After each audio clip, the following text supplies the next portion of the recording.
Taxidermy comes from two things. One is taxi. Hey, you need a ride.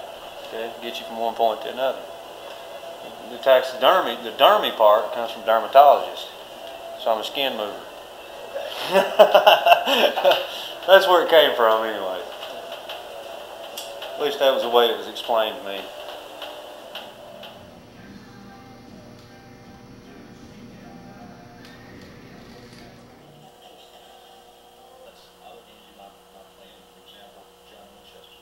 I have to say, the good Lord was good to me. He's made me very coordinated, and He's given me a lot of gifts as far as with my hands. There ain't much I can't do.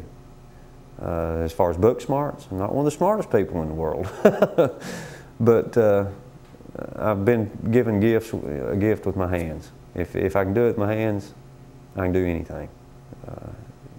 But as far as books, you hand me a book and tell me to do it from a book, forget it.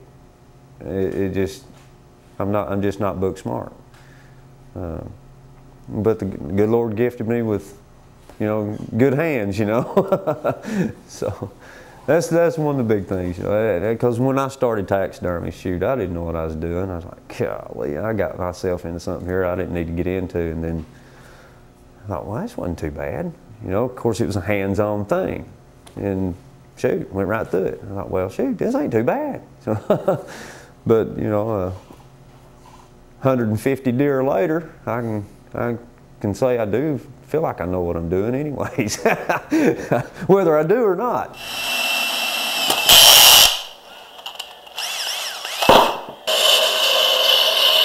This is an art. I used to not think so. I used to think, until I got to doing it, it was just basically a service more than anything. Now that I'm into it and doing it and know what goes on, it's an art. I really believe that. 'Cause not everybody can do it. It's like painting a picture. That's an art not everybody can do. And it's the same way with taxidermy. Because you're just bringing something back to life, and you're making it look as pretty as you can. And there's a lot of art that goes with it. But it takes a lot of work and it takes a lot of practice. You just don't get good at it overnight. It takes years and it takes experience and it takes practice. The more you do, the better you get at it. That's basically why I stay with the big game and mammals. Foxes, raccoons, stuff like that. I always try to make it the way it was. I don't want to just throw it on there and just let it go. I don't know, I take that goes into your pride too, because you got to take pride in your work. But I'm always out to make it look as lifelike as I can. I don't want it to be thrown on the wall and just say, well, there's another deer. Well, I don't want that. If I can make it outstanding, then well, that's an outstanding deer. I want to be in my personality and the way I am. I want to be the best at anything I'm doing, and I strive to be the best at anything I'm doing, whether it be my archery, my taxidermy, whatever I'm doing. I was that way with the street rods and the racing. I always wanted to be the best, and that's where I strive to be.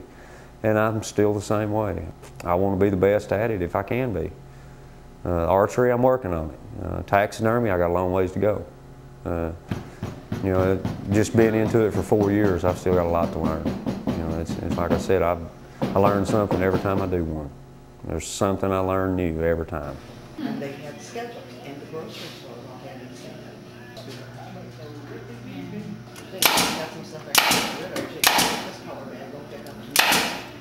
So you just put it on the curb and they just don't know canned food because we've been using that. The horns are always different. The face is always different. The eyes are always different.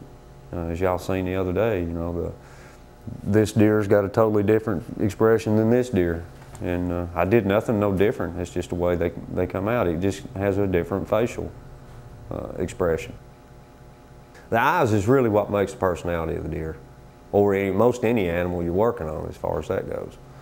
I mean, if you want him to look surprised, make him bug-eyed, but it don't look good, but, eyes is really what makes a whole lot of the personality. it's always nice to, if it's a real nice animal or something like that, you know, it's always nice to kind of say bring it back to life, you know, and preserve it from now on.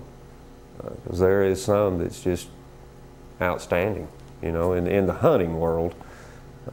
You know, the non-hunters probably wouldn't agree with the word I've said, but that's their problem.